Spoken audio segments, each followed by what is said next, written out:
On the broadcast here tonight, countdown as the race for the White House gets nastier in Iowa. Candidates on both sides stepping things up tonight. Also after the storm, the growing crisis from that cyclone in Bangladesh. Our series, The Housing Bust, and how the ripple effect of this mortgage crisis is spreading everywhere fast. And celebrating 60 years in a family where there have been some royal splits, we have one for the record books tonight. NBC Nightly News begins now. NBC News World Headquarters in New York.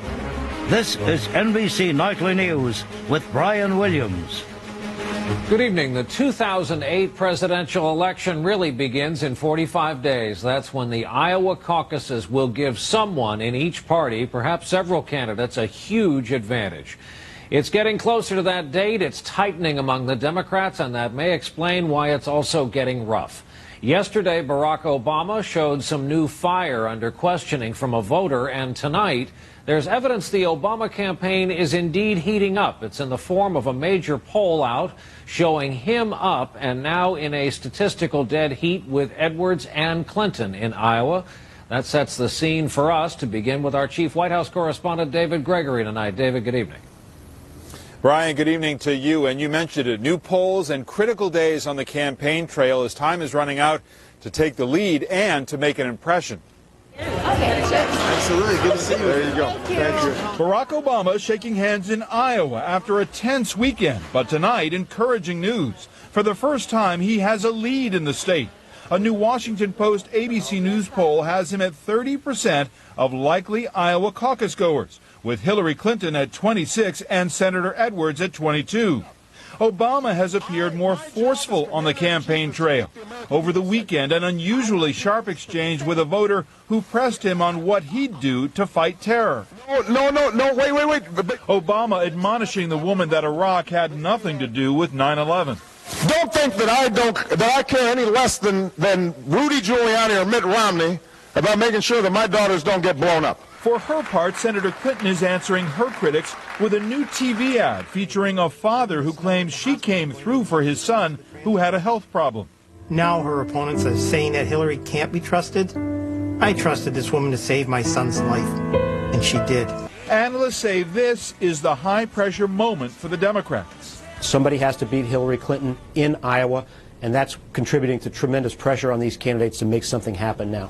The Republican field is more unsettled, but under similar strain, and GOP candidates are also targeting Clinton to rally the base. I will have a respectful debate with Senator Clinton, but I will also portray the stark differences in philosophies that exist between the two of us. Former White House political advisor Karl Rove, writing in Newsweek, argues Republicans are right to take her on. Quote, she's eminently beatable. Her contentious history evokes unpleasant memories. She lacks her husband's political gifts and rejects much of the centrism he championed. The intensity is matched by new under-the-radar attacks, including push polling, when a voter receives calls that sound like they are from independent pollsters, but are in fact an attempt to spread negative information about a candidate. Elizabeth Edwards told MSNBC's Mika Brzezinski a whispering campaign about her health is untrue. That John would not be able to make it to a November election because I would be too sick and he wouldn't be able to. There is no prognosis for me that suggests that I will be anything except exactly how I am today or better. One other note from that Washington Post poll that may be good news for Barack Obama. 55% of Iowa caucus goers say that they value new direction and new ideas as their top priority, Brian, over the notion of strength and experience. Still a deadlocked race there. David Gregory starting us off tonight. David, thanks. And another note here, Mika Brzezinski's full interview with Elizabeth Edwards will air tomorrow morning on Morning Joe with Joe Scarborough on MSNBC. All weekend long, perhaps you saw it, the bad news started trickling out of Bangladesh. The death toll was rising. They were finding more victims of the cyclone there, thousands of them, in fact, and millions homeless. NBC's Ian Williams has our report tonight. The full extent of this disaster is only now emerging. Relief agencies estimate that up to 10,000 people could be dead. Millions have already had their homes and livelihoods shattered by the most powerful cyclone to hit Bangladesh in years. In the hardest hit area along the country's coast, which is barely above sea level, villages are devastated. Nothing of mine remains, this man said. The storm destroyed my house, trees, and killed my cattle. Everything is lost. Today the most urgent task was to bury the dead, often in mass graves. There's no place to bury them, this man said. Our condition is now worse than the dead. The survivors are in urgent need of food, water and medical help. The storm has taken everything I had, said this woman. How can I survive? Relief agencies face a daunting task in reaching the isolated areas, with many roads still blocked, rivers clogged by sunken boats. The Bangladesh Air Force is dropping some supplies, but the relief operation should get a boost when 2 US warships arrive, each carrying 20 helicopters. With medical facilities stretched, there are concerns about the outbreak of disease, this doctor warning of the threat of cholera as sanitary conditions deteriorate. Countries around the world have made pledges to help, and that help is urgently needed by those who've lost everything. Ian Williams, NBC News, New Delhi. Word came from the White House today that President Bush's top Homeland Security advisor, Fran Townsend, has resigned. She'll leave her post in January. She says she'll be looking for a new job in the private sector. There is health news tonight about Americans and heart disease, and it includes a red flag for one group of people who traditionally have not been at the top of doctors' worries lists, but that may be changing. We've asked our chief science correspondent, Robert Bazell, to join us tonight to explain this. Bob, what's this all about? Well, Brian, for decades, heart disease deaths have been falling, and they still are for people over 55. But this latest study out tonight finds that for younger people, the decrease is slowing, and particularly for young women, in the last 2 years that were measured, heart disease deaths actually went up. Any reason being given for that? Well, there's the usual suspect, obesity, and the diabetes that goes along with it. In addition, doctors often don't take heart disease risk factors seriously enough in younger people, especially in women. All right, we'll keep following it. Bob, thank you for that. This is the week when so many tourists head here to New York City. The tree is up, the Macy's parade is just a few days away. Yet tonight on Broadway, not far from here, the lights are dark at a number of theaters that have been shut down by a strike by stagehands. Talks to end the strike broke down last night. The strike is taking its toll. That story tonight from NBC's Dawn Fratangelo. They've waited months to attend. They even have tickets. But holiday tourists are finding the Great White Way a bit dim. I want to see The Little Mermaid. Me too. 27 Broadway shows are, as they say in the business, dark, shut down. 8 shows run by independent theaters are still operating. But during one of the busiest times of the year, the strike by stagehands, now in its 10th day, has closed productions like Avenue Q and the David Hyde Pierce musical Curtains. With its star on the picket line, it's just that. As much as they want to see these shows, we want to perform them more. This is not something that any of us is happy about, that we're on strike. Caitlin Curry came with her family from Texas to see a show for her 16th birthday. Some present. It's not to be as good. It would have been a lot better with that Broadway show, just seeing that.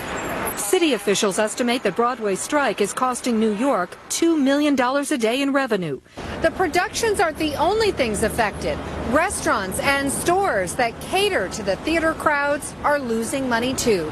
One bright spot, off-Broadway. Its shows are still open, with some companies reporting a 30% jump in ticket sales. What we're seeing is that shows are selling out at a much faster rate and at also a much higher rate.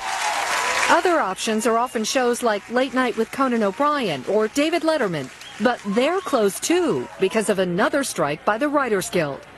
Meanwhile, Caitlin from Texas has another plan, to visit a museum. I'm really into art, and so just try and go from there. And this is New York, after all, where there's bound to be something entertaining to see. Dawn Fratangelo, NBC News, New York. Say that again. When nightly news continues here this Monday night, home builders came out with a pessimistic outlook on housing today. Tonight, we'll look at the circle of people feeling the pain from this country's mortgage meltdown, and it's getting wider. Later on, a milestone for a marriage that has survived when others in the family, shall we say, have not. We are back now with, as we mentioned, our series on this nation's housing bust. And our story tonight is out of Florida, one of the states hardest hit by foreclosures and falling home prices. We hear a lot of numbers about this housing crisis, but behind those numbers are the people caught up in this who are suffering. And that circle is getting wider, as we hear tonight from NBC's Mark Potter. In Orlando, Florida, more than 26,000 homes are on the market, but most sit idle now. Real estate sales here are down 45% over this time last year, and foreclosures have skyrocketed. So you have an enormous, by a factor of 8 times amount of homes available in the marketplace than you did 2 years ago. That slump in the housing market is felt widely and personally. At his air conditioning company, Bob Della Russo used to employ 900 workers. But with residential work cut nearly in half now, he's had to lay off 400 of them. A tough decision this time of year. It's Christmas, holidays, it's pretty rough on them. With residential roofing work down 70%, Tony Deere-Pitney had to cut 50 workers from his company. We got rid of our secretary, we reduced our office space. At her title company, Lori Whitaker has seen closings drop from as many as 40 a month to only 5 to 10, and was forced to cut her employees from 8 to 1. You're basically just meeting your daily bills, and that's about it. The housing decline not only affects the directly related businesses in real estate, construction, and home improvement. The downturns there have spread elsewhere. Another runner to 404. At this downtown restaurant, business is down 10% as realtors and others cut back on entertainment spending. It's just unfortunate that we're the first ones to go as far as their disposable income. With a drop in property tax revenue, the University of Central Florida has joined other schools in capping freshman enrollment. And the local food bank has seen a big spike in demand from laid-off workers. We don't see any light at the end of the tunnel in terms of this added demand, for emergency food. A ripple effect of the national housing crisis in one city, affecting more than just homeowners. Mark Potter, NBC News, Orlando. The actor Dick Wilson died today, but you may know him by his other name, Mr. Whipple, the irritable grocery store clerk famous for warning customers about rough handling of a certain personal product. I told him, squeeze the tomatoes, squeeze the melons, but please don't squeeze the new Charmin bathroom tissue.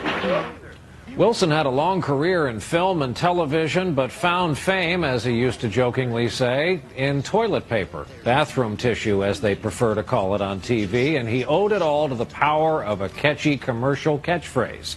Dick Wilson, Mr. Whipple, was 91 years old.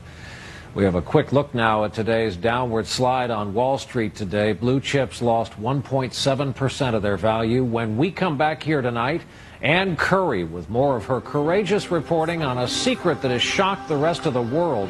People who need help getting just the opposite. As promised, we're back now with our in-depth report. Last week on this broadcast, our friend Ann Curry told the heartbreaking story of thousands of people, many of them children, suffering extreme neglect in Serbian mental institutions.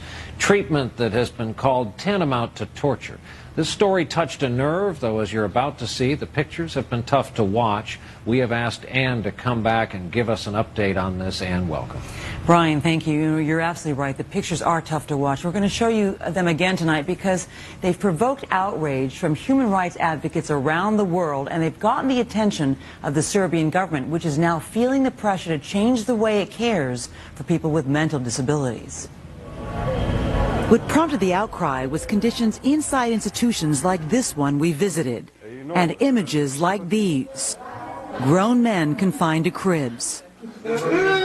Women crowded in the same stark room day after day. And the children. Some with Down syndrome and cerebral palsy, some tied to railings, their growth stunted by their confinement to cribs. Today in Belgrade, members of the European Committee for the Prevention of Torture arrived to assess the problem and meet with Serb officials. The Serbian government now says it is forming a task force to investigate these institutions. But the government is giving mixed signals. A statement issued by Prime Minister Vojislav Koštunica called the reports of widespread neglect inaccurate and systematic propaganda against Serbia. That's much different from what we heard during our investigation from a Serbian minister overseeing some of the institutions. He did not dispute the problem. How is this acceptable as it is? Of course it is unacceptable. I will agree with you 100% assessing the situation. The minister told us the new government inherited the problem. He now says reforming these institutions will be a top national priority and that he will work to get the money to do it. The government disputes the language being used by human rights groups, calling this a form of torture, saying that there is no malicious intent. And Brian, this is a story we'll be continuing to watch for the months to come. And you and I have talked about this. You had to know while you were there touching those children, recording these pictures, that this work would be impactful around the world. We hoped, Brian. We hoped that the heart of the world would see these pictures for what they were, but we actually could not even show you the worst pictures because they were so difficult to look at. All right. Well, a lot of folks have written in and called us and want to help. So those people looking for charity, non-government organizations who are helping, we've posted a lot of those on our website. And as always, thank you so much for your reporting. We'll be back with more right after this. When Queen Elizabeth and Prince Philip got married, Harry Truman was President of the United States. The City of London was still recovering from the pummeling it received while under attack in World War II. In an era when marriage is under attack, the United Kingdom is these days celebrating a 60th wedding anniversary, the longest marriage of any monarch. They're still going. Our report tonight from NBC's Keith Miller. As they entered the church where they were married 60 years ago, Prince Philip may have walked 4 paces behind his wife, but this relationship has endured because it is a partnership. At the service of Thanksgiving inside Westminster Abbey, Dame Judi Dench read a special poem composed for the couple. Love found a voice and spoke 2 names aloud. All the royals were there. The Queen's 4 children, 3 of them divorced. A cause of pain for the Queen, who considers staying married a duty. There has to be an element of discipline in order to make that partnership and marriage work. Now that's a wonderful thing to say, and sadly I haven't been able to live up to that. Queen Elizabeth was just 13 when she met the dashing young prince, descended from a poor branch of Greek royalty. The young couple had a lot in common, including having Queen Victoria as a great-grandmother. At their 50th anniversary, Philip explained the success of their marriage. I think that the main lesson that we've learned is that tolerance is the one essential ingredient of any happy marriage. There is also the special bond of being born royal. Nobody treats the Queen normally. Nobody at all, except for one person, the Duke of Edinburgh. And nobody in the world says to the Duke of Edinburgh, "Oh, Philip, do shut up," except for the Queen, and she does. The word here at Buckingham Palace is that this is a marriage of equals. Queen Elizabeth may wear the crown, but it's Prince Philip who wears the pants in the family. Tomorrow, the couple will fly to Malta, a romantic return to the place where the newlyweds lived before Elizabeth became queen. A sentimental journey that may signal the romance is not over.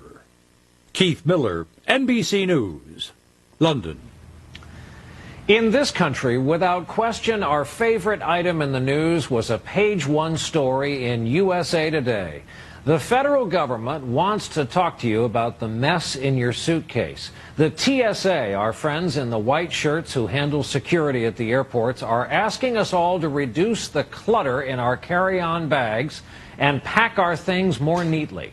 Removing shoes and putting your personal liquids in a Ziploc bag is no longer enough. Now, in a new training video, they advise, quote, think layers. 1 layer of clothes, 1 layer of electronics. There's more. They want us to fold our clothes and coil our electric wires. No one has packed like that since Dick Van Dyke went on a business trip in the old TV series. They say, in their own defense, this busy travel season, doing this will cut down on bag checks and time spent in those long security lines. But if you've ever had to wake up at 5 a.m. in a Courtyard by Marriott, then you know it's hard to fold things and coil things when you can hardly see straight. These days, however, skivvies are the new civic duty. This is a terrible time, it struck us, for those late-night comics to be off the air due to the writer's strike, but we're here doing what we can. That's our broadcast for this Monday night. Thank you for being with us. I'm Brian Williams. We hope to see you right back here tomorrow evening. Good night.